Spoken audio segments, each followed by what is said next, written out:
Assalamualaikum warahmatullahi wabarakatuh.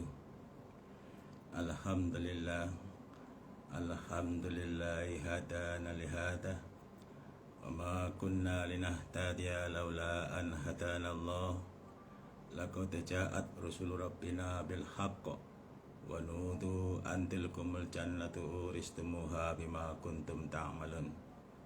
Asyhadu an la ilaha illallah wa asyhadu anna Muhammadan abduhu wa rasuluh sallallahu alaihi wasallam wa ala alihi wa sahbihi amma ba'd. Bapak-bapak, ibu-ibu, para netizen di mana saja berada, alhamdulillah kita bersyukur kembali kepada Allah Subhanahu wa taala karena pada sore hari ini kita dipertemukan dalam keadaan sehat walafiat, dalam keadaan waktu yang longgar, rezeki yang cukup, dan yang lebih utama lagi dalam keadaan sekarang ini kita masih ditetapkan di dalam hidayah Allah, yaitu hidup sekali diberikan hidayah, diberikan petunjuk menjadi orang yang beriman kepada Allah. Ini merupakan nikmat yang yang wajib kita syukuri dengan ucapan syukur alhamdulillahirabbil alamin. La in syakartum la zidanakum wa la in kafartum inna adzabi lasyadid. Niscaya jika kamu sekalian mau bersyukur kepada Allah, maka aku akan menambah. Wala in kafartum in adzabi lasyadid. Apabila kamu sekalian mengkufuri atas nikmat yang telah aku berikan, maka kita diingatkan oleh Allah, in adzabi lasyadid. Niscaya siksaku, api neraka besok, niscaya sangat, maksudnya sangat pedih, Bapak Ibu sekalian. Alhamdulillah Bapak Ibu sekalian, dengan kita diberikan kesehatan, kelonggaran, rezeki yang cukup, kita bisa semakin dekat kepada Allah. Orang iman itu adalah kekasihnya Allah. Orang iman antara yang satu dan yang lain itu adalah saudara. Al-mu'minu akhul mu'min. Orang iman itu sesama dengan orang iman yang lain, itu hukumnya adalah menjadi saudara. Saudara beriman. Berarti saudara itu ada dua saudara yang memang dari ada hubungan tali darah, ada hubungan nasab dari keluarga, orang tua kita. Ini menjadi saudara, tapi juga ada lagi yang bukan satu saudara, satu nasab atau satu darah, lain nasab, lain darah, lain keturunan. Itu adalah orang iman. Di mana saja berada, kita selama kita sama-sama menjadi orang iman, sama-sama mengkaji Al-Quran dan Al-Hadis, itu berarti kita adalah menjadi saudara, saudara seiman. Nah, saudara seiman ini Bapak Ibu sekalian, saudara lahir batin, saudara dunia akhirat. Nah, kalau saudara satu nasab, satu keturunan, satu darah, satu keluarga, satu orang tua, satu mbah, itu terkadang cuman hanya di dunia saja. Tapi kalau dia beriman, itu saudara dunia dan akhirat.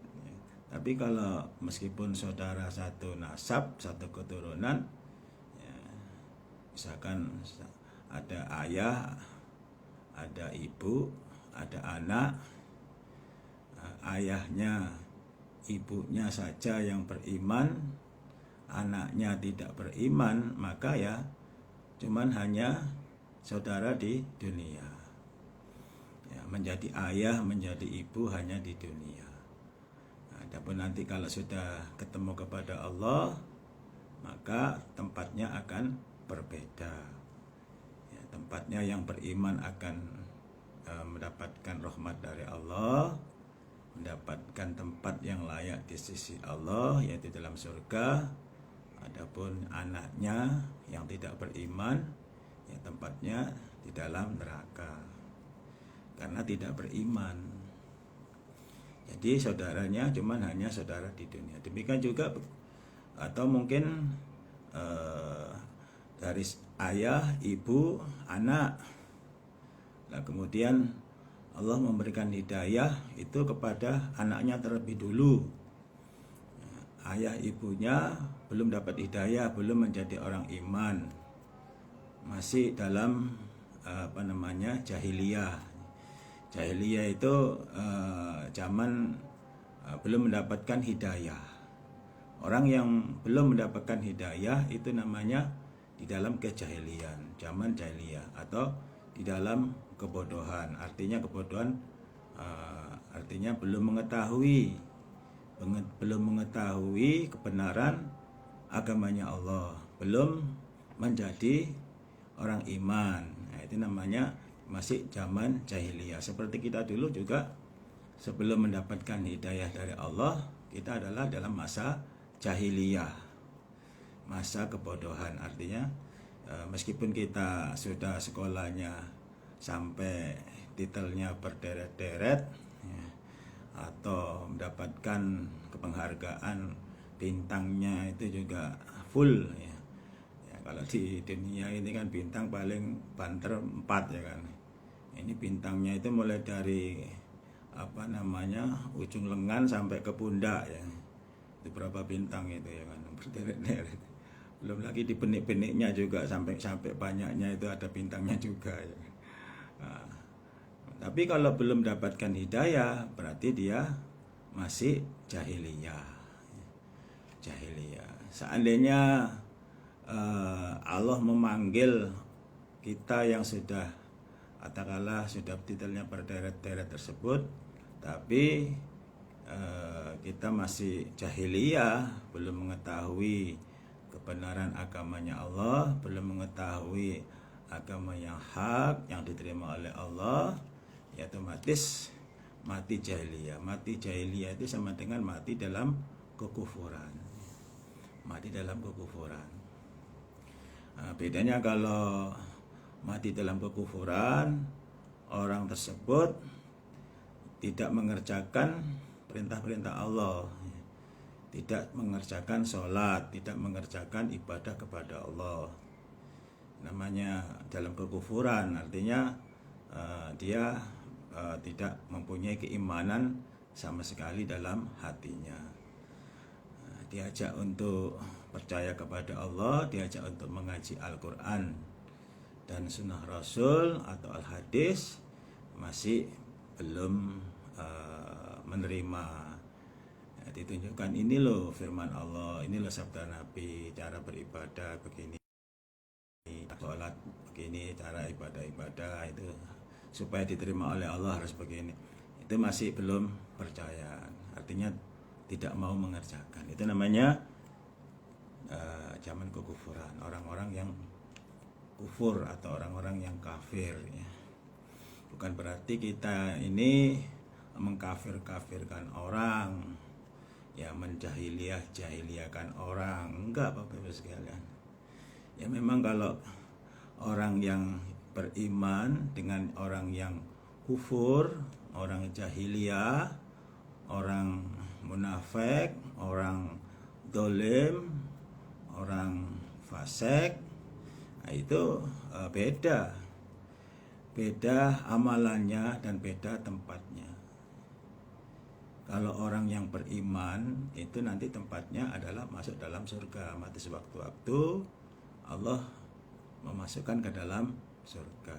Adapun orang orang munafik itu adalah orang yang hidupnya di dalam orang iman, ya, tapi hatinya itu mungkin hanya 50% atau hanya 20% saja, nah, tidak 100%. Yang sisanya itu banyak tidak beriman. Kalau ketemu sama orang iman, saya beriman, amantu billah, saya beriman kepada Allah dan kepada kitab-kitabnya Allah, kepada malaikat-malaikatnya Allah, kepada hari akhir, kepada surga, kepada neraka, saya beriman. Tapi kalau pas waktu ketemu pada teman-temannya yang tidak beriman, nah, dia mengatakan saya adalah orang yang tidak beriman, saya cuma hanya pura-pura saja. Karena memang kebetulan itu kawan saya atau kebetulan itu orang tua saya, ya kalau saya nggak ngaji kan nggak enak, ya kan ada juga seperti itu. Jadi ngajinya itu karena takut pada orang tua. Ya, biasanya kalau ngajinya takut kepada orang tua, takut dimarahi orang tua, akhirnya begitu orang tuanya meninggal, akhirnya tidak ngaji lagi, tidak beriman lagi. Berarti ketahuan dia itu termasuk kategori orang yang munafik. Kalau orang yang beriman ya mau ada orang tua maupun ditinggal sama orang tua ataupun ngaji sendiri atau beriman sendiri, ya itu nggak ada masalah. Jadi bukan kalau memang di tempat orang yang tidak beriman akhirnya kita tidak jadi orang yang tidak beriman. Begitu di tempat orang iman kita jadi orang iman, ya itu nggak boleh. Orang iman itu adalah orang yang taat Allah, Rasul, dan juga pengatur agama, orang-orang yang mengikuti perintah-perintah Allah, menjauhi larangan-larangannya Allah, ya kemudian tidak cuman percaya dan menjauhi larangan, tapi juga iman kepada cerita-cerita dari Allah dan Rasulnya, yaitu Nabi Muhammad Rasulullah Sallallahu Alaihi Wasallam. Nah, itu orang munafik, ya orang munafik. Ya waktunya sholat ya sholat. Ya. Kadang juga sampai pergi ke tanah suci juga, tapi kalau munafik itu ya percuma. Allah nggak menerima amalannya orang yang setengah-setengah. Harus betul-betul 100% kita beriman kepada Allah. Tidak boleh setengah-setengah, tidak boleh cuman hanya 10%, 25% nggak boleh. Jadi 100% kita harus iman kepada Allah di mana saja berada, kapan saja dan bagaimanapun saja keadaannya. Ya supaya kita tetap jadi orang yang beriman, mati sewaktu-waktu, mati husnul khotimah. Nah, orang munafik itu tempatnya adalah ya sama dengan orang yang kafir, orang yang kufur. Cuman bedanya kalau orang kafir, orang yang kufur tidak beribadah kepada Allah, tapi kalau orang munafik itu di dalam orang iman. Orang munafik, orang dolim, orang fasik itu di dalam orang iman. Ya. Yang lagi di dalam orang iman, selain orang munafik ada orang yang dolim. Orang yang dolim itu adalah orang yang menganiaya pada dirinya sendiri. Sudah tahu pelanggaran tapi masih dikerjakan. Itu namanya dolimu li nafsi, menganiaya pada dirinya sendiri.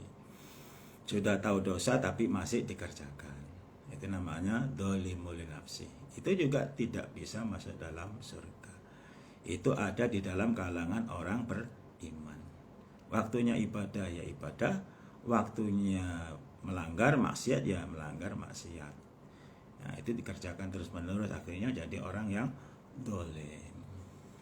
Nah, supaya bisa jadi orang iman bagaimana? Orang munafik, orang dolim itu bisa jadi orang iman kembali asalkan dia mau melaksanakan taubatan nasuha. Taubatan nasuha itu ya bertobat kepada Allah, minta ampun kepada Allah, mengakui kesalahannya, kemudian merasa menyesal, tidak akan mengulangi lagi, kemudian sanggup mengerjakan kafarohnya imbal balik dari pelanggaran tersebut. Artinya banyak beribadah kepada Allah.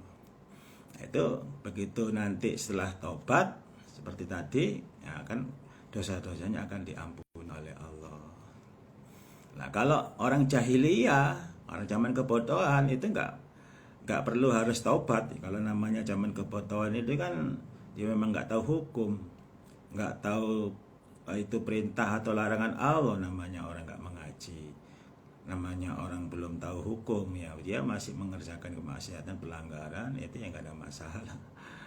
Ya, tapi kalau dia sebelum meninggal itu kemudian Allah memberikan hidayah jadi orang iman, nah, begitu dia jadi orang iman, ya, mengucapkan syahadat asyhadu alla ilaha illallah wa asyhadu anna muhammadan abduhu wa rasuluh, kemudian dia mau mengaji, mau beribadah kepada Allah, mau beramal, mau membela agamanya Allah, kemudian mau melaksanakan sambung, ya, termasuk ini adalah acara sambung, ya, acara netepin perintah Allah, yaitu thalabul ilmi. Thalabul ilmi, mencari ilmu itu hukumnya wajib bagi orang Islam, ya. Cari ilmu ya bisa dengan cara kita datang ataupun kita menyambungkan diri, acara-acara pengajian-pengajian di masjid-masjid atau acara-acara pengajian-pengajian di online seperti pada sore hari ini. Insya Allah ya kita akan syiar Baitullah atau syiar agamanya Allah terus, ya, supaya kita ini benar-benar mendapatkan yang dikehendaki oleh Allah. Jadilah orang-orang yang senantiasa ta'muruna bil ma'ruf wa yanhauna 'anil munkar, juga termasuk menetapi firman Allah dalam surat Tahrim ayat 6, ya, aku anfusakum wa ahlikum naro, jagalah diri kamu sekalian dan keluarga kamu sekalian, ya, dengan dari api neraka. Nah, itu Bapak Ibu sekalian, antara orang iman, orang jahiliyah, orang kufur, orang dolim, orang munafik, ya. Ada lagi satu, yaitu orang fasik, ya. Orang fasik itu, ya, itu dulunya dari orang iman, ya. Dulunya adalah orang iman, karena terpengaruh oleh zaman, karena terpengaruh mungkin saking pinternya, saking hebatnya, akhirnya dia sudah merasa pol, akhirnya dia nggak mau diatur, nggak mau ibadah kepada Allah, ya, ibadah dengan caranya sendiri yang menurut dia benar, ya. Akhirnya dia sakar PDW ibadahnya, ya, tidak mengikuti aturan-aturan yang sudah ditentukan dalam kitabnya Allah, Al-Quran dan Sunnah Nabi. Akhirnya bahkan ada yang sampai ibaratnya sudah nggak beribadah lagi. Nah, itu termasuk juga orang yang fasik. Dulu orang iman, sekarang tidak jadi orang iman, karena dia sudah yakhruju anit ta'ah, sudah keluar dari ketaatan. Nah, itu Bapak Ibu sekalian, meskipun dulu ilmunya banyak, pahalanya banyak, sedekahnya banyak, amalannya banyak, murid-muridnya banyak, juga ahli-ahli ibadah, ahli-ahli amar ma'ruf nahi mungkar, pahala jariahnya ada di mana-mana, ya, termasuk selama muridnya itu mengerjakan ibadah, ya dia sebagai gurunya mendapatkan jariah meskipun dia sudah almarhum, ya, meskipun sudah meninggal, terus dapatkan kiriman pahala dari murid-muridnya. Tapi ya berhubung sebelum dia almarhum dia sudah keluar dari agamanya Allah, ya berarti putus. Amalan yang sudah dikerjakan sekian puluh tahun itu putus, ya. Nah, kemudian kok ada hadis yang menerangkan bahwasanya dengan kita ada hadis, ada seorang wanita atau hamba Allah, kemudian dia dalam perjalanan ada anjing, kemudian dia ngasih minum anjing tersebut. Nah, itu kemudian Nabi bersabda, dengan memberikan minum anjing itu bisa masuk surga.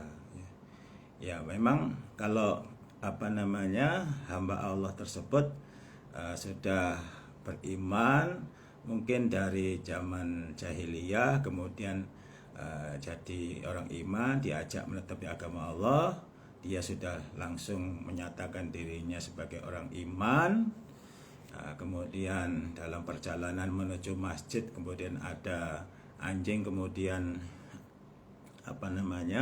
dikasih minum, nah itu belum melakukan ibadah, kemudian dia sudah mati, ya, nah itu bisa masuk dalam surga. Jangankan minumin anjing, ada yang orang yang membunuh 99 orang. Dalam hadis kan diceritakan ada yang kisah ada seorang yang membunuh 99 orang. Dia mau bertobat kepada Allah, ya Allah, saya mau tobat.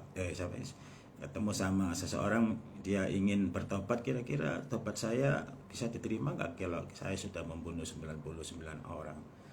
Nah, ketemu rahib. Kalau rahib ini kalau sekarang ya seorang pendeta gitu ya. Jadi ditanya, wah nggak bisa membunuh satu orang aja sudah nggak bisa masuk surga, apalagi 99 orang ya. Kalau membunuh orang itu hukumnya kisos ya, dia di mata dengan mata, gigi dengan gigi, nyawa dengan nyawa. Artinya tidak bisa diampuni dosanya kalau sudah dikisos, sudah dibunuh juga ya. Ini kalau di sekarang kan nggak bisa dipraktekkan itu. Ini nggak cuma satu orang tapi 99 orang. Nggak berat itu. Kalau menurut saya berat, nggak diampuni kali ya. Wah, berhubung dia itu merasa sudah nggak ada pengampunan lagi, akhirnya si rahibnya ya tadi dibunuh sekalian jadi 100. Sudah 100 orang, ada 100 orang yang sudah dibunuh sekalian aja, tak genepi. Kalau memang nggak bisa diampuni ya udah 100 sekalian ya. Akhirnya membunuh 100 orang. Tapi dia ingin bertobat, ingin minta petunjuk siapa yang kira-kira bisa menunjukkan bagaimana supaya dosa-dosanya yang dikerjakan itu bisa diampuni oleh Allah. Akhirnya ketemu kepada seorang ahli ilmu. Nah, dia kemudian menunjukkan jalannya. Kalau kamu memang mau minta diampuni oleh Allah, kamu harus bertobat. Tobatan nasuha itu adalah pertama mengakui kesalahannya, kemudian merasa kapok, tidak akan mengulangi lagi, ketun tidak akan mengulangi lagi, kemudian memperbanyak membaca istighfar, minta ampun kepada Allah, kemudian sanggup mencari pulihan, mencari amal kebalikannya. Kalau memang membunuh ya jangan sampai membunuh lagi, harus beribadah yang banyak, taqarrub ilallah. Kalau kamu memang mau seperti itu, udah jalan aja kamu di sana, di ujung kurang lebih 200 meter dari sini lah kira-kira, mungkin seperti itu ya. Di situ ada masjid, nah di situ ada mubalek, namanya Pak Sunarto. siapa ya, si A gitu ya. Nah, di situ banyak belajar di situ, mengaji di situ, balik di situ yang ada di masjid tersebut, udah nanti akan ditunjukkan oleh Allah. Ya, oke lah, berhubung dia memang benar-benar ingin menjadi orang iman, dia benar-benar tertobat betul, sudah ingin istilahnya tidak jadi orang yang jago pembunuh, alih-alih membunuh atau pembunuh bayaran, sudah nggak seperti itu lagi ya. Udah langsung dia itu pedang-pedangnya semuanya dibuang, semuanya senjata-senjata dibuang semua, kemudian dia berjalan menuju ke tempat yang ditunjukkan, yaitu masjid. Kalau sekarang masjid atau Masjidil Ta'lim. Belum sampai di tempat tujuan ya, kemudian pas di pertengahan tengah perjalanan, tiba-tiba si fulan tersebut atau orang tersebut nyawanya diambil oleh Allah.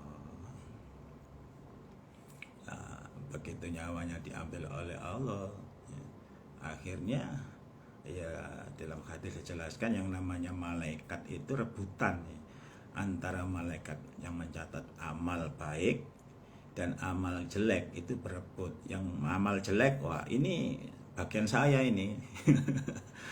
Amal baik, nggak bisa, meskipun ini dia sudah banyak dosa, tapi kan dia sudah bertobat.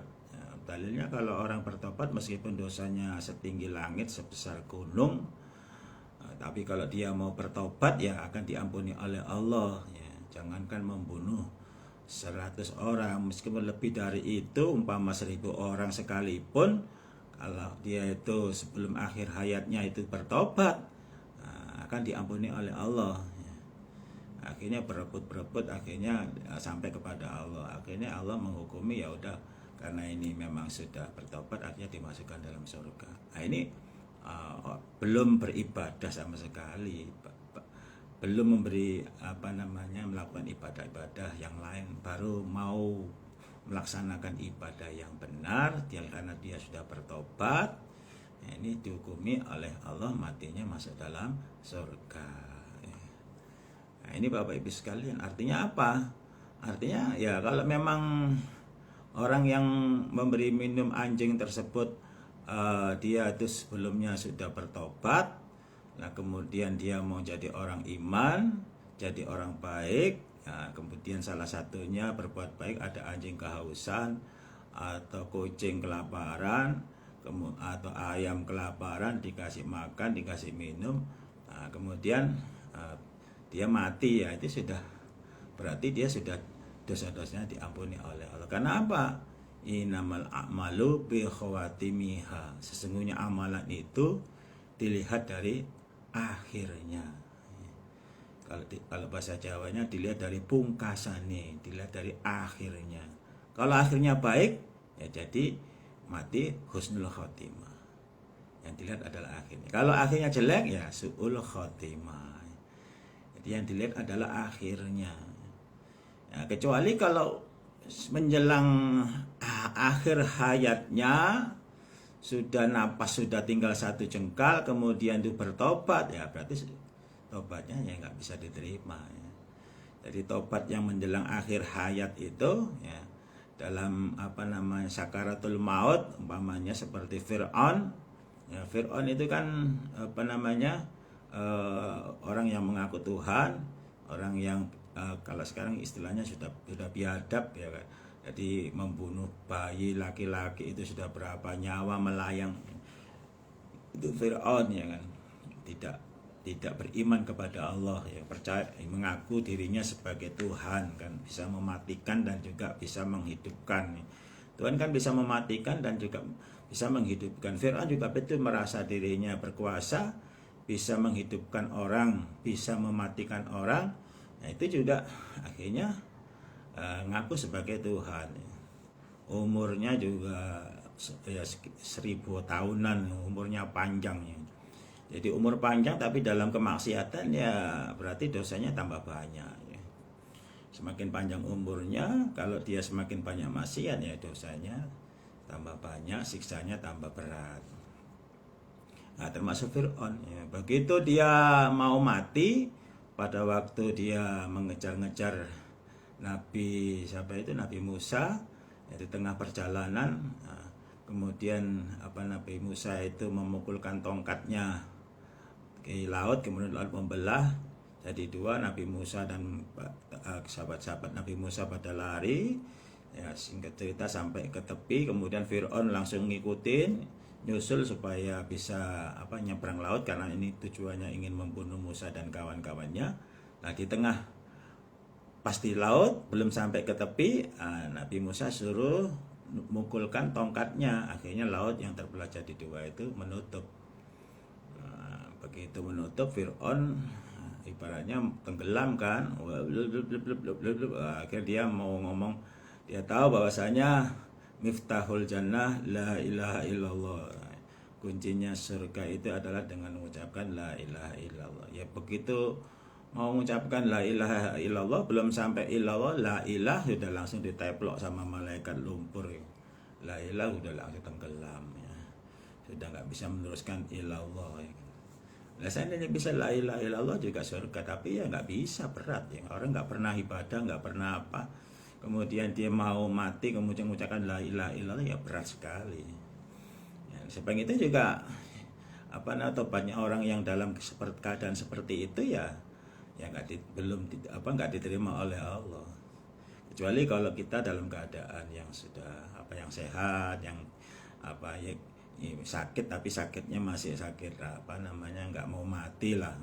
Gak mau mati, artinya masih bisa ibadah, masih bisa komunikasi, ya. Ini begitu tobat kemudian benar-benar melaksanakan tobatan nasuha, ya akan diampuni. Tapi kalau pas mau sekarat, mau mati, mau ibaratnya sakaratul maut, yes, kemudian mau bertobat, ya Allah nggak akan mengampuni, karena Allah itu ya tidak mengampuni dosa-dosanya orang yang tobat tapi dalam keadaan sakaratul maut, ya, menjelang akhir hayat mau tobat, ya nggak bisa.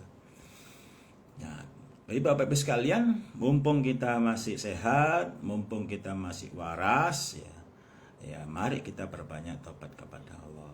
Ya. Kita kepada Allah, ya kan, banyak beribadah kepada Allah. Nah, semakin banyak kita beribadah pada Allah, semakin banyak kita mengaji, akhirnya Allah akan memberikan petunjuk, memberikan jalan menuju surga. Karena Bapak Ibu sekalian, hanya dengan kita mengkaji kitabnya Allah, Al-Quran dan Al-Hadis, ini nanti kita akan mengetahui jalannya masuk surga. Jadi Bapak Ibu sekalian, memang benar yang namanya kuncinya masuk surga itu adalah la ilaha illallah. Ya, dinyanyikan sama, biasanya suka dinyanyikan sama anak-anak kecil-kecil itu waktu menjelang maghrib ini, atau orang-orang yang dewasa menjelang maghrib kan sering kita dengarkan nyanyiannya itu. Miftahul jannah la ilaha illallah, miftahul jannah la ilaha illallah, la ilaha illallah, Muhammadur Rasulullah. Nah, ini kurang lebih seperti itulah ya, karena suaranya serak-serak bahasa ya, jadi kurang bagus. Ya, kurang lebihnya seperti itu. Artinya ya kuncinya masuk surga itu adalah la ilaha illallah. Ada sahabat tanya,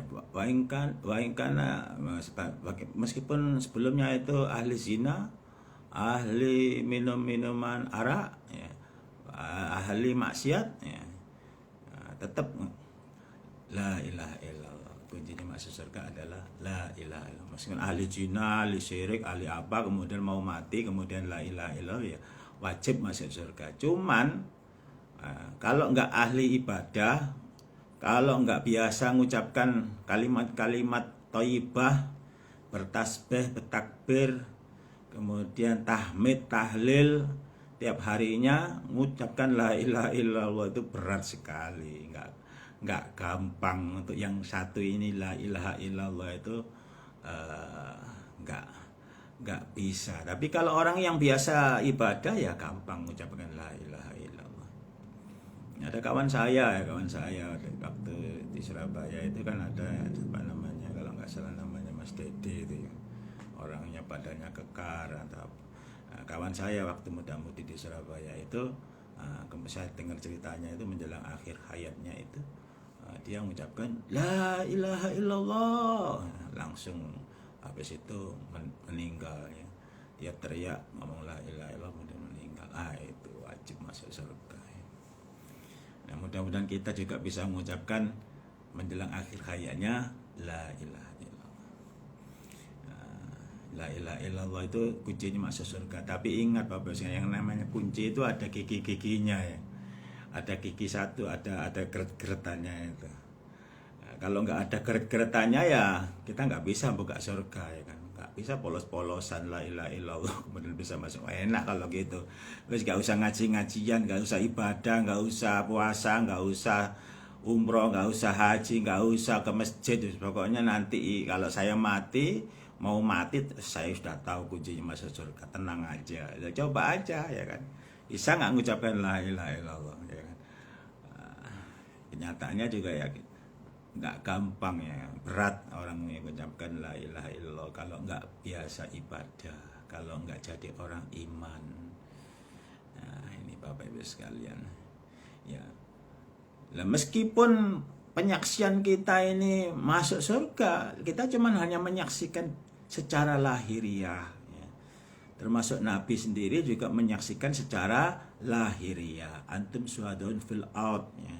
Kamu sekarang adalah merupakan saksi Allah dalam bumi, tapi menyaksikan secara lahiriah. Adapun secara batiniahnya Nabi kita nggak tahu, kita juga nggak tahu. meskipun dia sudah memberikan minum seekor anjing, tapi dalam sehari-harinya dia itu masih banyak dosa, belum bertobat kepada Allah, ya dosa-dosanya masih ada, ya. Tapi kalau sudah bertobat, ya dosa-dosanya akan diampuni.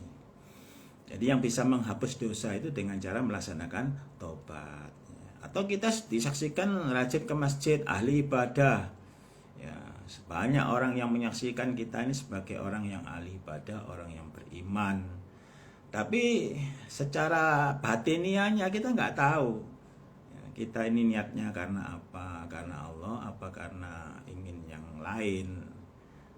Kesenangan kehidupan dunia, atau ingin mendapatkan pujian, atau ingin mendapatkan kedudukan. Nah, ini kita nggak tahu orang itu niatnya kayak apa, kita nggak tahu. Ya, tapi kalau niatnya karena Allah, kita saksikan dia juga ahli ibadah, ahli membela agama Allah, ya. Banyak sering ke masjid, ya, jadi orang iman, ya. Kemudian niatnya karena Allah, ya mati, ya masuk dalam surga. Kan ditanya ada yang ahli perang, ahli puasa, ahli sedekah, ahli baca Quran, ya. Itu dalam hadis ada yang seperti itu, ya nggak masuk surga, meskipun ahli perang, meskipun ahli sedekah, meskipun ahli baca Quran. Tapi kalau nggak karena Allah, ya nggak, meskipun ahli ya nggak diberikan pahala karena nggak karena Allah. Ya, sesuai dengan sabda Rasulullah SAW, innama akhwafa ma'atawafa ala ummati al-israku billah. Amma inilah aku lo yakuduna samsan wala komaran wala wasanan walakin amala liqarillah wasawatan khafiyah. Aku khawatir jangan-jangan umatku ini banyak yang masuk neraka karena mensekutukan kepada Allah.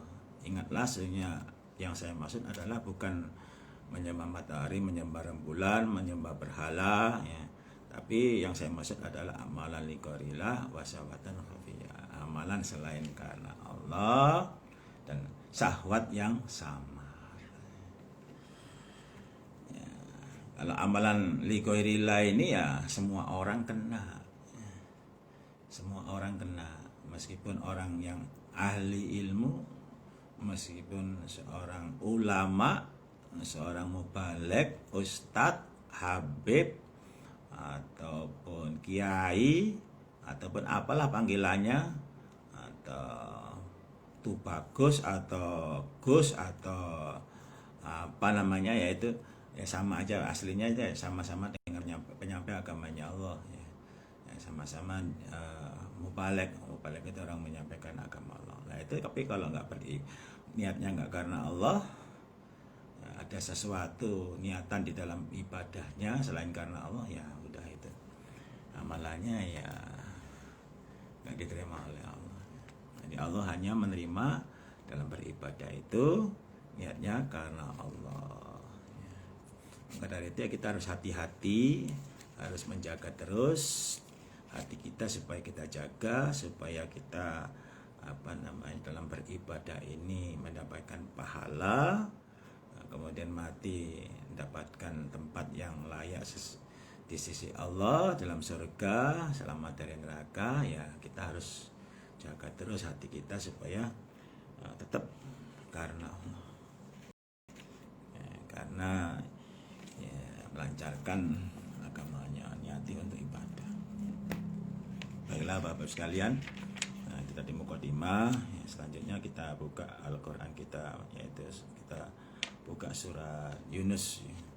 Nah, surat Yunus tadi malam saya ngaji di masjid, nah, surat Yunus. Nah di sini saya sampaikan kepada bapak-bapak ibu sekalian yang mungkin belum mengetahui kandungan makna dalam surat Yunus. Al-Quran ini beda dengan kitab-kitab yang lain, gitu. Diulang-ulang itu juga kita nikmat sekali, masih nikmat, masih enak. Karena apa? Kita membaca Al-Quran, mengaji Al-Quran itu niatnya ibadah, ya. Meskipun kita sudah tadi malam sudah dikaji, kemudian kita kajikan lagi, ya masih Allah memberikan pahala kalau kita lakukan seperti itu. Ulang-ulang lagi, disampaikan lagi, ya dapat pahala lagi, dapat pahala lagi. Yang menyampaikan juga dapat pahala lagi. Nah, ini Bapak Ibu sekalian, enaknya di situ.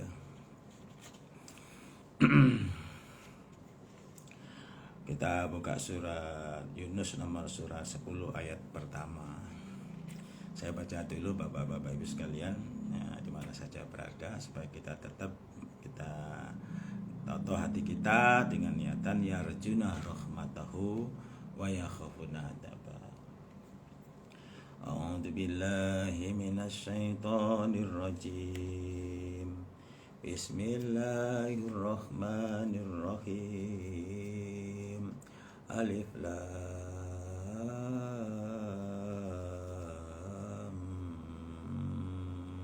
ra.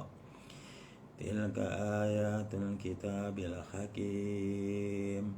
Akana lin-nasi ajaban an auhayna ila rajulin minkum an andirin nas wa basyiril ladina amanu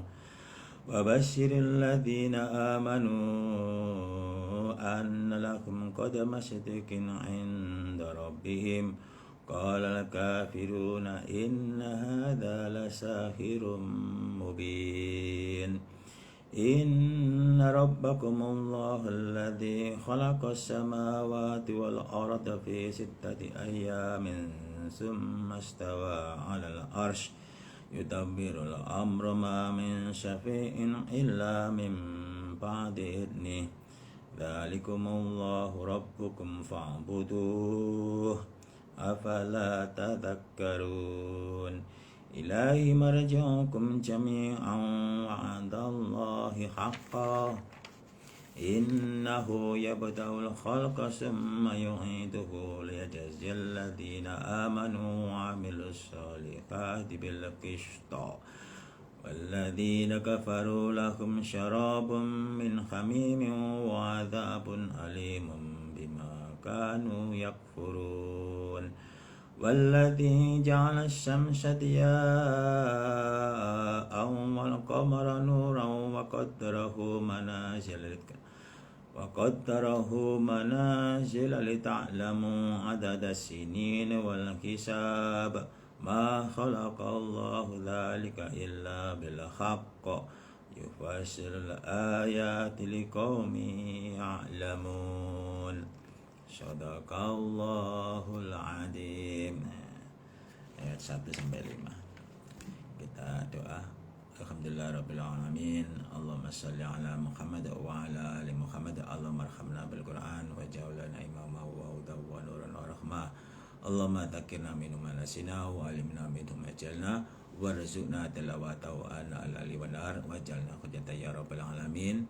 Allahumma faqihna fid din, Allahumma alimna ta'wil kitab, Allahumma atal hikmah, Rabbana atina fid dunya hasanah wa fil akhirati hasanah wa qina adzabannar. Allahumma shalli ala Muhammad wa ala ali Muhammad. Alhamdulillahirabbil alamin. Amin. A'udzu billahi minasy syaithanir rajim. Bismillahirrahmanirrahim. Alif lam ra. Alif lam ra ini adalah ayat mutasabihat. Tidak ada yang bisa mengetahui ayat mutasabihat kecuali Allah. Ya, kalau memang tidak ada yang bisa mengetahui dihukumi seperti itu, ya kita iman kepada Allah. Jadi yang tahu adalah Allah. Maka ya kita dibaca saja alif lam ra. Artinya ya nggak ada yang tahu artinya. Tapi bacaannya alif lam ra. Ada macam-macam ayat mutasabihat, alif lam mim, alif lam ra, toha, nun, kaf, ya, ain, shad, atau apa namanya yang lain-lainnya banyak juga. Itu adalah yang mengetahui adalah Allah. Tilka ayatul kitabil hakim. Tilka demikian itu Al-Qur'an, ayatul kitabi, ayatul kitabi, ayat Al-Kitabi, kitab, Al-Hakimi yang menghukumi. Jadi Al-Quran ini kata Allah, firman Allah, adalah merupakan ayat-ayat dari Allah, ayat-ayat dari Allah sebagai catatan, sebagai kitab Al-Hakimi yang menghukumi. Jadi hukum Allah yang ada di dalam kitab-kitab sucinya Allah, yaitu Al-Quran, ini nyata. Innallaha la yukhliful mi'ad. Allah tidak akan mengingkari janjinya, karena memang Allah sudah nurunkan kitabnya Allah, yaitu Al-Quran. Barang siapa yang kemudian dia itu kemudian meninggal, kemudian masuk dalam neraka, itu yang salah adalah orang itu sendiri. Kenapa kok nggak mau mengkaji kitabnya Allah? Kenapa kok nggak mau mengkaji Al-Qur'annya? Kenapa kok nggak mau mengkaji Al-Hadisnya juga? Karena Quran hadis itu tidak bisa dipisah-pisahkan. Seperti Pancasila dan Undang-Undang Dasar 1945 itu nggak bisa dipisahkan. Sudah mata rantai yang saling memperkuat. Quran diperkuat dalam Al-Hadis, Al-Hadis diperkuat dalam Al-Quran. Kalau di situ dalam Al-Quran dijelaskan nanti orang iman masuk dalam surga, ya nanti akan benar-benar dimasukkan oleh Allah dalam surga. Kalau nanti di situ dalam Al-Quran orang-orang yang kufur, orang-orang munafik, orang-orang dolim, orang-orang fasik, orang-orang yang syirik, orang-orang yang musyrik, orang-orang yang sudah ada ketentuan-ketentuan hukum-hukum dalam Al-Quran dan Sunnah Rasul, Al-Hadis, dimasukkan dalam neraka, ya dimasukkan dalam neraka betul. Meskipun kita ini dulu waktu di dunia disanjung-sanjung, dielu-elu, meskipun kita ini menjadi orang yang disegani, ditakuti, karena memang kekuasaan kita ini mutlak, atau katakanlah menjadi seorang raja seperti Fir'aun, umurnya 1000 tahun, ya tidak beribadah, maksiat apa semuanya, ibaratnya sudah nggak beriman lagi, ya masuk dalam neraka, ya masuk dalam neraka. Fir'aun yang raja kafir, raja kafir itu Fir'aun itu ya masuk dalam neraka. Memimpin jadi raja itu ya 1000 tahun lebih, itu oleh Allah dimasukkan ke neraka. Apalagi kalau raja-raja yang sekarang ini, yang orang-orang yang berkuasa sekarang ini, umpama dia tidak beriman, seandainya mati ketemu kepada Allah dia tidak beriman, ya masuk dalam neraka. Meskipun orang biasa, meskipun orang gembel, atau meskipun orang yang hidupnya di kolong jembatan, tapi dia beriman, beribadah kepada Allah, ya mati sewaktu-waktu Allah menjanjikan masuk dalam surga, ya dimasukkan surga betul. Kalau sudah dimasukkan surga, ya nggak ada orang yang berani protes. Dimasukkan dalam neraka, ya nggak ada yang berani protes. Oh dia, Allah itu Maha Raja, Al-Malik, Maha Merajai. Ya, kalau sudah divonis masuk surga, ya masuk surga betul. Kalau divonis masuk dalam neraka, ya masuk dalam neraka betul. Ya, tidak ada orang yang bisa menghalang-halangi. Semang yang ibaratnya yang membackup, yang ibaratnya yang sebagai yang di depan, nggak ada.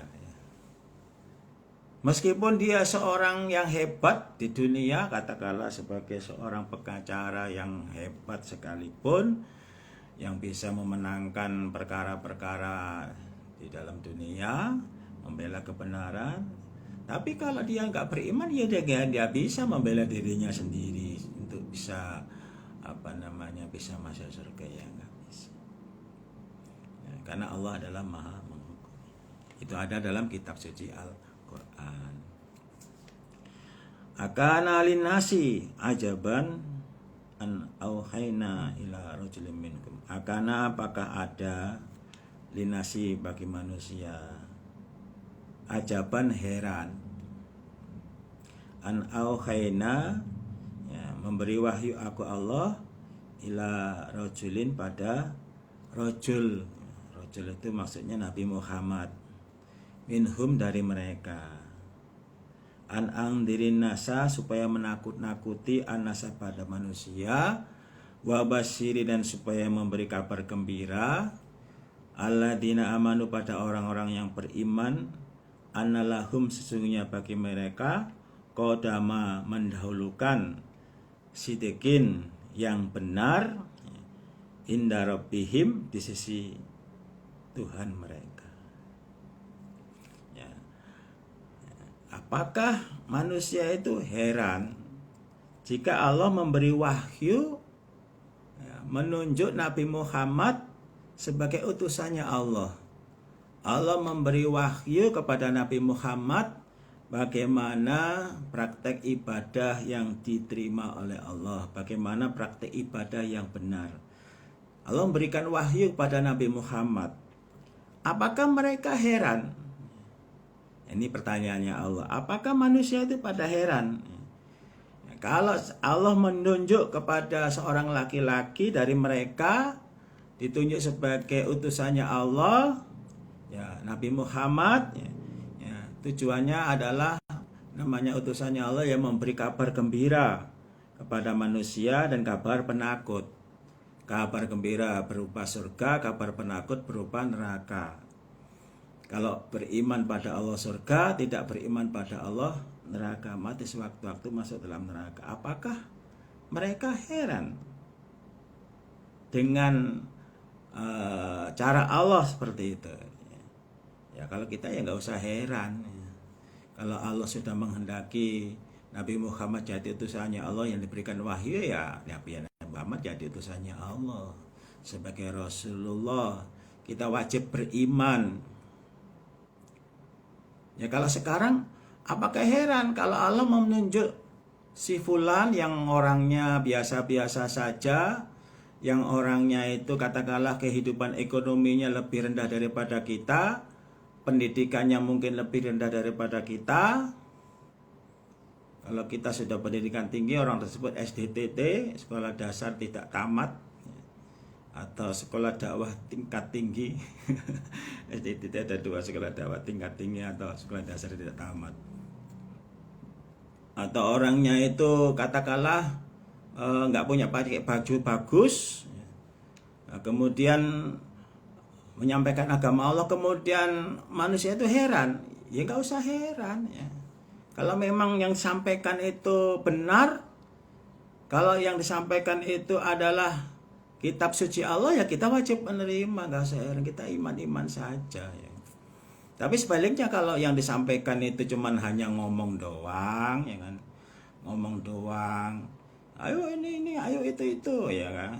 Nah, buntut-buntutnya ada tujuan-tujuan tertentu, ada udang di balik batu, ya. Ya kalau nggak buka Al-Qur'annya, akhirnya ya sakarepe dhewe, ngomong sakarepe dhewe, ya itu ya heran ya, kalau kita jadi heran. Kenapa kok diikuti, ya. Ya akhirnya ya seperti yang ya sekarang ini kan banyak itu kan. Nah, ini nggak usah heran kalau memang yang dibawakan itu benar, yang sesuai dengan tuntunan Allah dan utusannya Allah, kita wajib menerima, iman saja.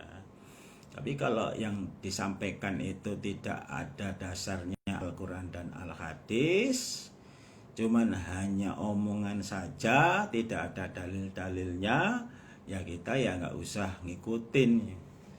Itu namanya ngikutin kepada manusia. Kalau ngikutin manusia kadang benar, kadang salah. Ya kalau benar, kalau salah, ya, namanya manusia punya hawa nafsu.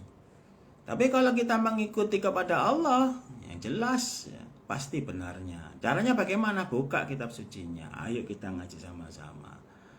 Kitab sucinya kita buka sama-sama, kita baca sama-sama. Kalau kita jumpai perintah ya kita kerjakan, kalau kita larangan ya kita jauhi. Benar nggak itu perintah Allah? Benar, ya udah kerjakan aja. Benar nggak itu larangannya Allah? Ya benar, ya udah kerjakan aja. Benar nggak itu perintahnya Rasul? Ya, tuntunannya Rasul, benar, ya kerjakan. Benar nggak itu larangannya Rasul seperti itu? Memang ada hadisnya, ada dalilnya, ya kita kerjakan. Tapi kalau nggak ada, ya ntar dulu. Ya saya maunya yang apa namanya, karena ibadah cuman ya nyawa cuman sekali, saya mau ibadah yang benar-benar dikehendaki oleh Allah, yang benar-benar sesuai dengan tuntunan Allah dan utusannya Allah. Ya udah. Kalau ingin mencari kebenaran agama ya nggak dengan cara bagaimana? Dengan cara membuka Al-Quran dan Al-Hadis. Kalau ingin mengetahui kebenaran agama ya kita buka Al-Quran dan Sunnah Rasulnya atau Al-Hadis. Kenapa? Quran dan Al-Hadis itu adalah alat ukur untuk mengetahui kebenaran. Alat ukur dalam agama yang apa namanya untuk mengukur kebenaran. Yang mengatakan benar dan salah itu Al-Quran dan Al-Hadis. Manusia tinggal menyampaikan. Jadi tolak ukurnya adalah Al-Quran dan Sunnah Rasul Al-Hadis. Kalau ingin mengetahui panjang pakai meteran. Kalau ingin mengecek emas ya pakai alat pengecek air raksa, digosok-gosok, tetesi air raksa. Kalau misalkan kok langsung hilang ya berarti itu bukan emas. Tapi kalau warnanya berubah, itu ada emasnya, kadarnya itu sekian persen. Tapi kalau nggak berubah, masih kelihatan kuning, ya itu berarti kadarnya bagus. Itu pakai air raksa. Kalau pakai air yang lain ya nggak bisa. Ya, untuk mengetahui kadar emas itu pakai air raksa. Ingin mengetahui air ya pakai literan. Demikian juga dalam masalah agama, kalau ingin mengetahui kebenaran agama ya kita buka Al-Quran dan Al-Hadisnya atau Sunnah Rasulnya. Kita kaji, ayo kita sama-sama ngaji.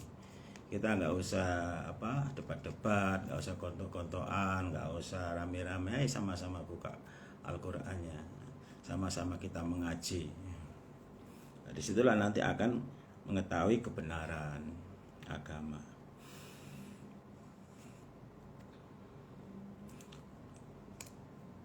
Tapi qala berkata sapa al-kafiruna, orang-orang yang kufur.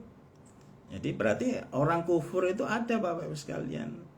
Orang kufur itu adalah orang yang tidak percaya kepada Allah dan utusannya Allah. Itu namanya orang yang kufur. Tidak beriman kepada Allah dan utusannya Allah. Itu namanya orang yang kufur. Dia berkata, inna hadza lasahirun mubin. Inna hadasnya ini Muhammad lasahirun mubin, niscaya tukang sihir mubinun yang jelas.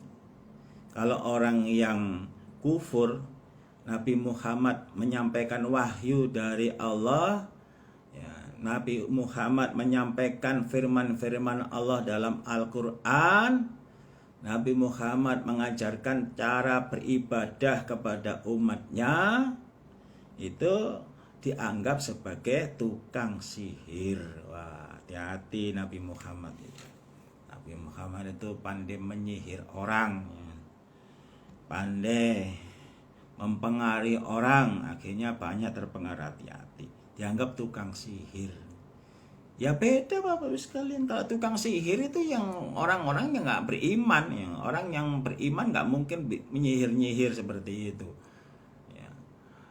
Ilmu yang dipakai ya ilmu ilmunya setan, ya, tukang sihir itu. Ya, tapi kalau Nabi Muhammad yang dipakai adalah ilmu dari Allah, ya, melalui malaikat Jibril, wahyu dari Allah. Kita sebagai orang iman ya amantu bi Rasulillah, aku beriman pada utusannya Allah. Jangan sampai kita ini nggak beriman.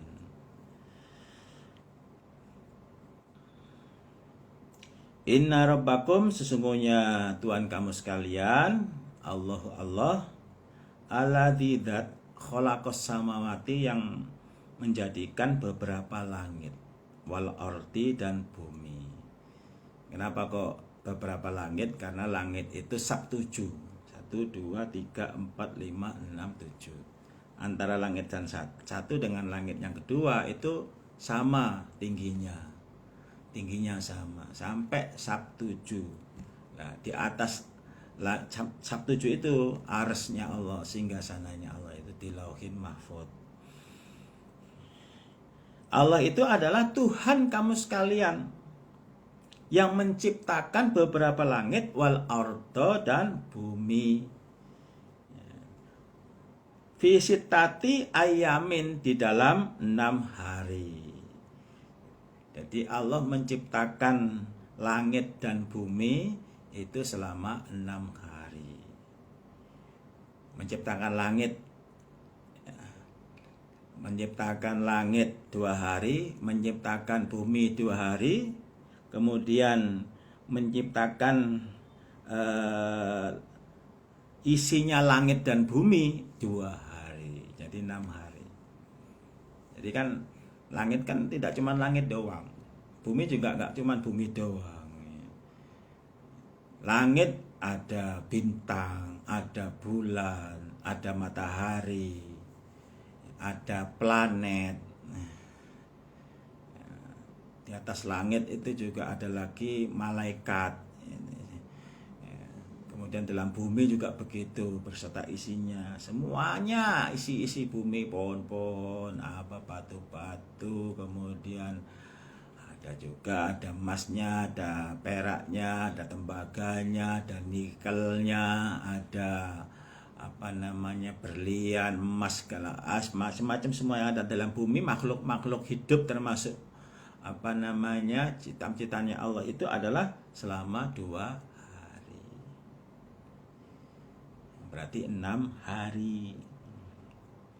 Suma kemudian istawa, menetap Allah ala arsin, atas singgasana Allah, atas kursi, atas ars, atas singgasana.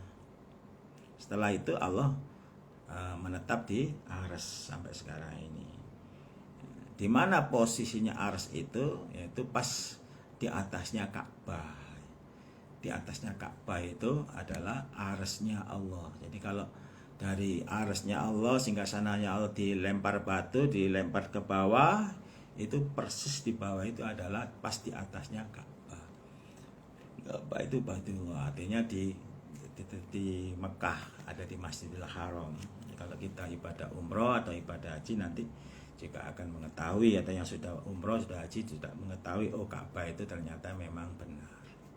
Nabi Muhammad itu memang benar. Buktinya apa? Ada kuburannya. Kuburannya Nabi Muhammad itu ada.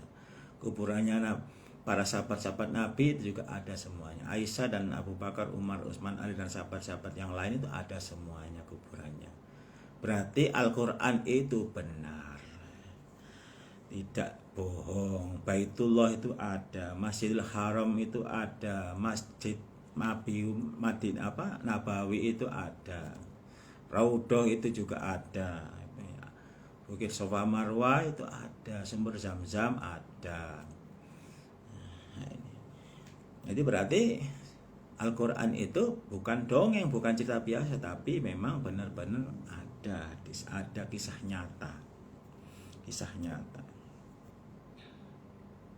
Tapi kalau orang yang ada beriman, itu namanya orang yang bodoh. Orang ngaji Al-Quran itu orang yang bodoh ya.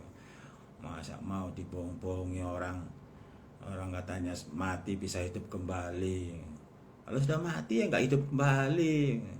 Ya buktinya nenek-nenek kita, buyut-buyut kita nggak kembali lagi di dunia. Ya. Itu namanya orang-orang yang membantah kepada Allah, tidak taat pada Allah.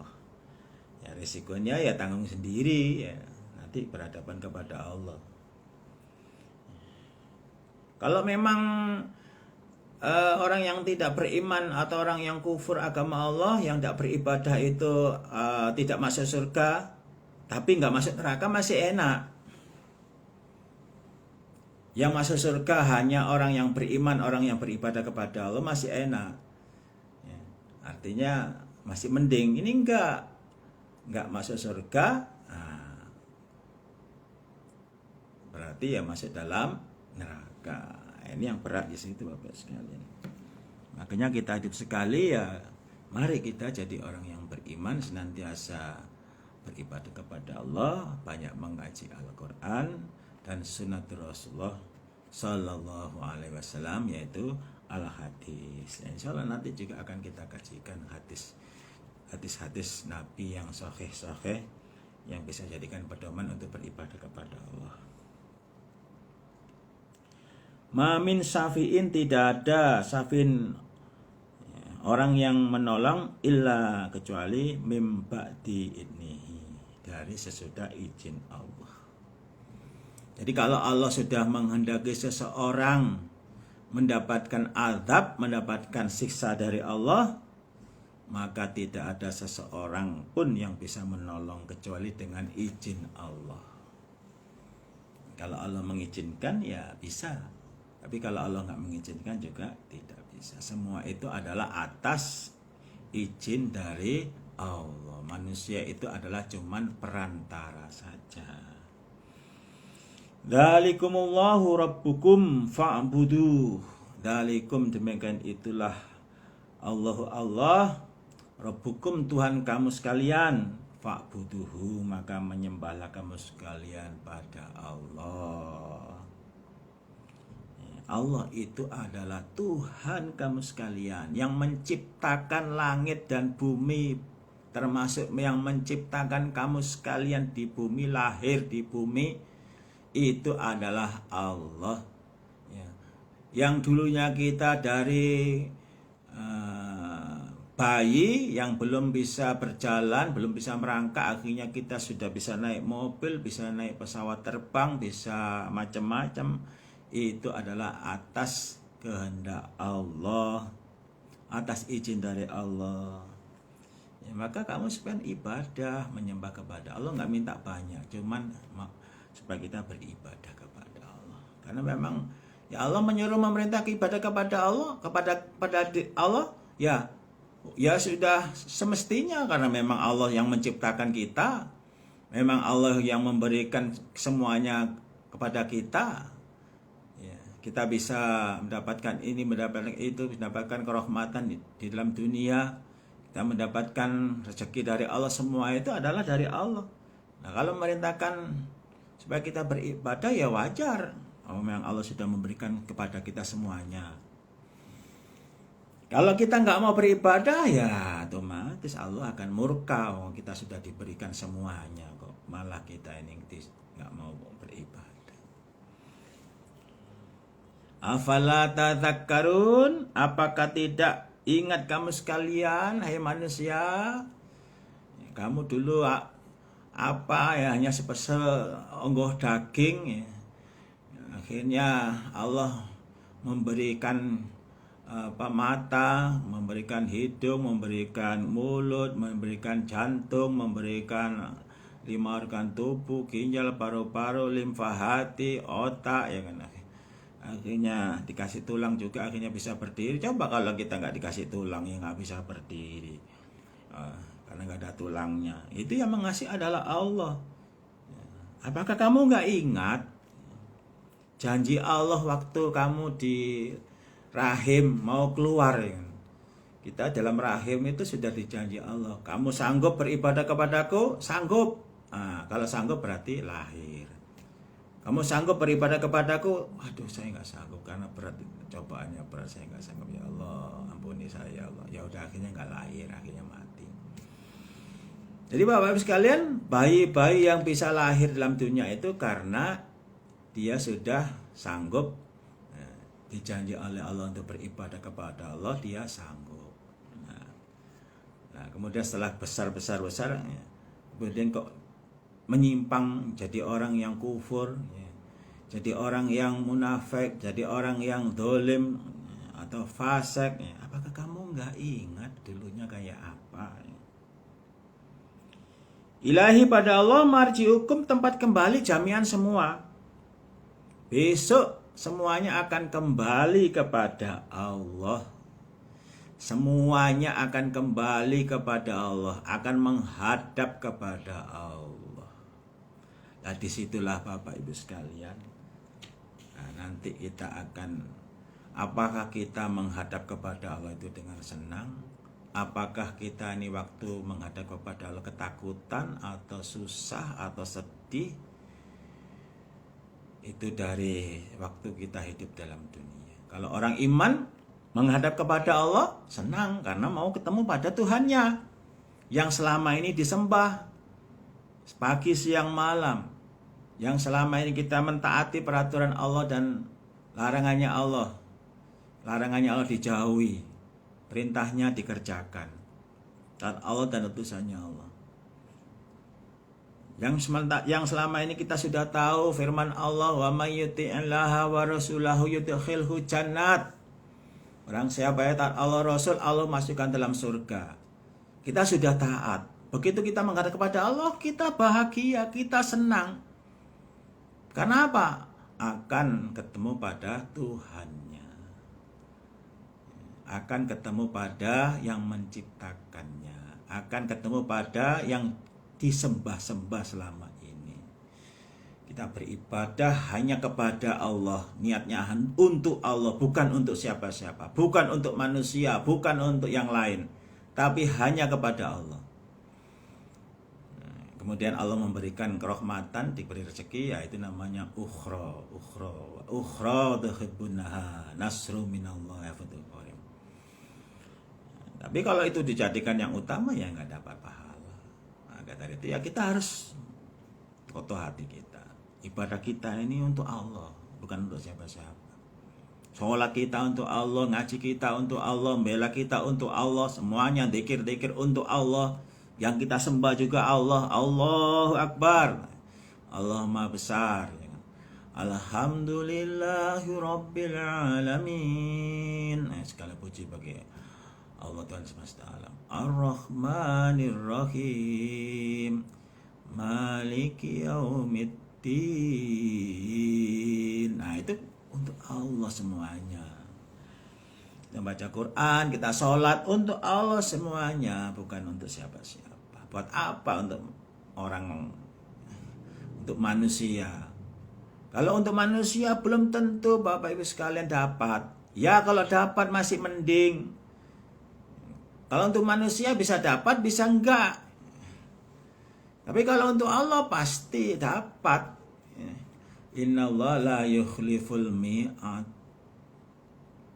Dunianya juga pasti dapat, karena jelas ya kan. Intan suroyan surukum, jika menolong agamanya Allah, pasti aku akan menolong pada kamu sekalian.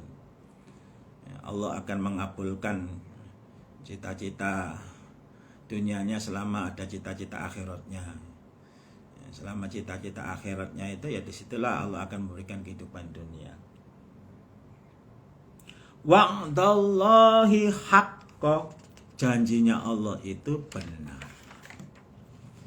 Benar Bapak Ibu sekalian, akan dimasukkan dalam surga, ya benar, akan dimasukkan dalam kaya benar. Kalau nggak percaya buktikan.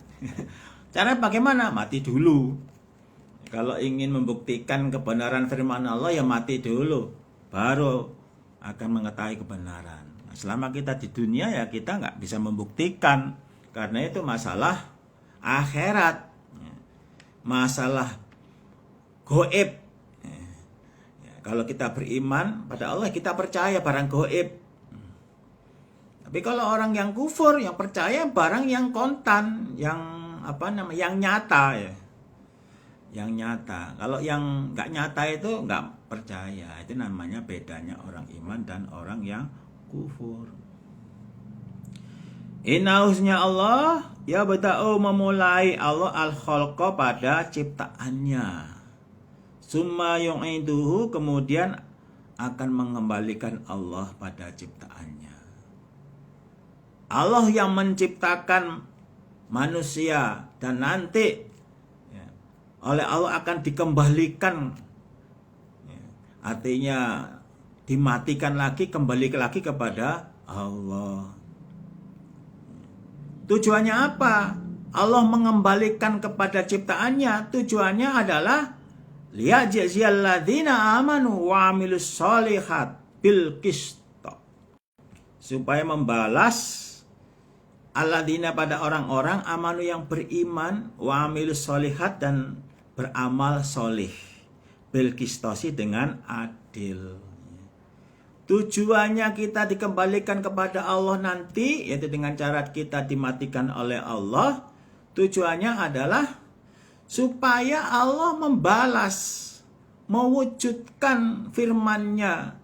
Orang iman dan orang-orang yang beramal solih akan dibalas dengan adil, yaitu dimasukkan ke dalam surga, akan dibalas. Di dalam kubur dipersilakan istirahat, tidur. Kalau yang tidak beriman, ya, di dalam kubur disiksa, di akhirat dimasukkan dalam neraka. Apa ada dalilnya? Ini dalilnya lanjutannya. Walladzina kafaru. Adapun orang-orang yang kafir, orang-orang yang kufur, lahum bagi mereka sarabun minuman min hamimin dari air panas. Wa adzabun alim dan siksaan yang pedih. Bima kanu sebab apa-apa yang ada mereka yakfuruna mengkufuri mereka. Nah, ini Bapak Ibu sekalian, yang ngeri ini. Orang-orang yang kafir, orang-orang yang kufur, orang-orang yang tidak beriman pada Allah, besok akan dibalas. Tidak masuk dalam neraka akan diberikan minuman dari air panas. Dalam hadis dijelaskan bukan air biasa tapi nanah uwu, nanah campur darah. Yang satu tetes diteteskan di dunia, maka dunia bau busuk semuanya. Berarti ya busuknya pol Bapak Ibu sekalian, itu adalah minumannya orang-orang ahli neraka. Wa adzabun alim dan siksaan yang pedih. Bima kanu yakfurun, sebab apa-apa yakfurun yang ada mereka. Bima kanu, sebab apa kanu yang ada mereka yakfurun mengkufuri mereka.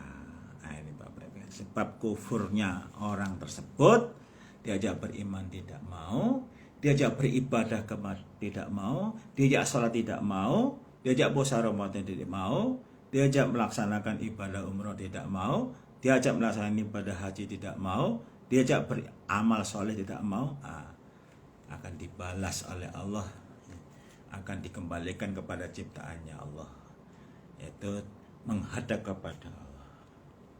Nah, Bapak Ibu sekalian, itulah peringatan dari Allah. Insya Allah karena waktunya dibatasi, ya, mudah-mudahan pengajian pada sore hari ini Allah memberikan manfaat dan barokah. Mudah-mudahan kita jadi orang yang beriman, yang beramal solih, ya, mati husnul khotimah. Pada waktu-waktu mati yang baik, mati husnul khotimah, sehingga kita bisa masuk surga selamat dan neraka. Sekian dari saya, kurang lebihnya mohon maaf yang sebesar-besarnya. Insya Allah kita sambut kembali. Akhirul kalam. Assalamualaikum warahmatullahi wabarakatuh.